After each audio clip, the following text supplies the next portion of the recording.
Episode 12, The National Dividend and Leisure.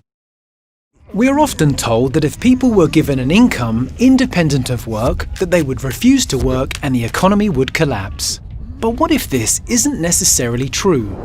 According to the social credit analysis of Major C.H. Douglas, not to be confused with Chinese social credit, it is possible to provide an income to everyone that would be indexed to the economy's productivity and would rise or fall depending on the size of the price-income gap.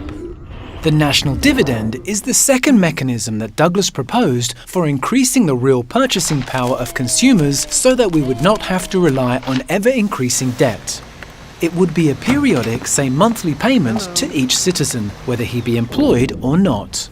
This would allow the economy to embrace a policy of the minimum employment necessary in lieu of the present policy of full employment. Those individuals whose labour was no longer required in the formal economy could nevertheless retain access to goods and services via their dividend payments in conjunction with compensated prices. If they wish to supplement their incomes further, they could engage in the delivery of home-crafted goods and personal services on a community basis outside of the mainstream economy. Social credit's dividend proposal is not to be confused with a conventional UBI, or Universal Basic Income. Unlike a fiscal UBI, it is not financed through taxation or an increase of public indebtedness, but through monetary reform and the creation of debt-free credit.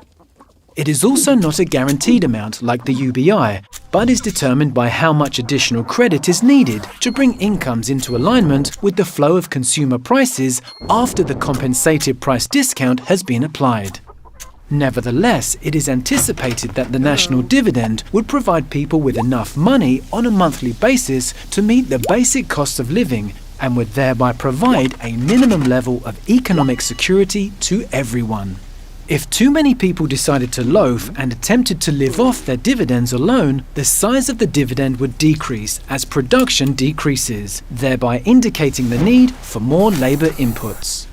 The release from artificial economic pressure and the provision of increased leisure time is bound to fundamentally alter the structure of civilization and the tenor of its general culture in the direction of authentic progress.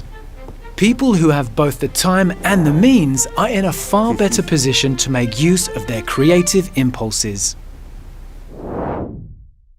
This animated series was sponsored by the Clifford Hugh Douglas Institute for the Study and Promotion of Social Credit.